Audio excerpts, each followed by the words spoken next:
Bonjour! Donc jusqu'ici, on a vu deux méthodes pour résoudre un système d'équations à deux variables, la méthode de comparaison et la méthode de substitution. On va voir aujourd'hui une troisième méthode, ça va être la dernière qu'on va voir, c'est la méthode de substitution. Je vous rappelle qu'à l'examen, vous allez avoir le droit d'utiliser la méthode qui vous plaît, donc ça va être intéressant de savoir quand est-ce que chaque méthode est la plus efficace. Donc, la méthode de substitution, elle est la plus efficace lorsque j'ai déjà une de mes deux variables qui est isolée dans une des deux équations. Donc, dans n'importe quelle équation, et ça peut être n'importe quelle variable. Donc, ici, on voit que y est isolé dans la deuxième équation. Est-ce que je peux utiliser la méthode de substitution si aucune variable est isolée au départ?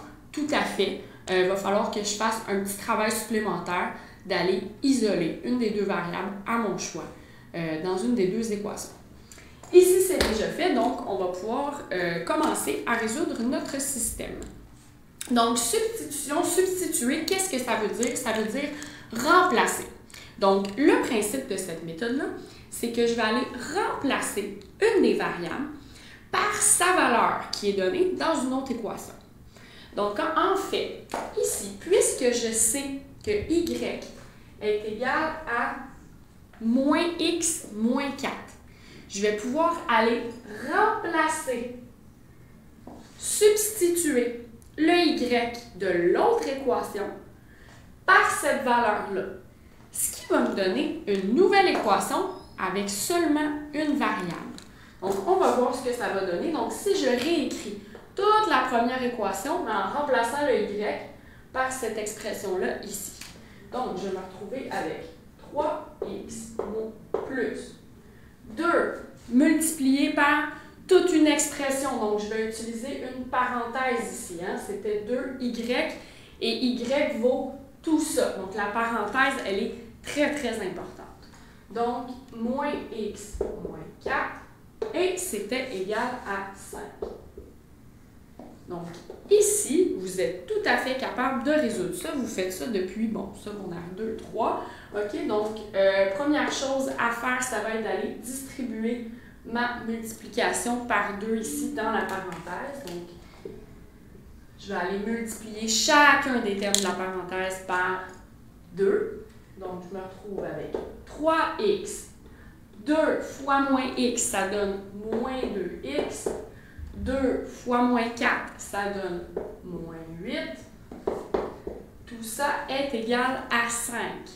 Je peux simplifier de ce côté-là, regrouper les termes semblables ensemble. Donc, 3x moins 2x, ça me donne x moins 8 égale à 5. Et j'ai presque déjà terminé d'isoler mon x, de trouver la valeur de x qui rend cette équation vraie.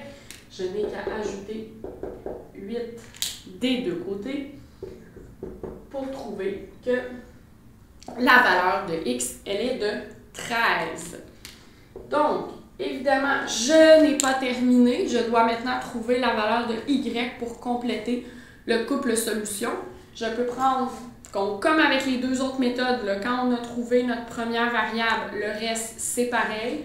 Je prends une des deux équations et je remplace x par 13. Vous pouvez prendre n'importe laquelle. Par contre, ici, ça va être beaucoup plus simple d'aller prendre la deuxième équation et remplacer x par 13. Donc, ça va aller très, très vite. J'ai y qui est directement égal à moins 13, moins x, moins 4, c'est-à-dire moins 17.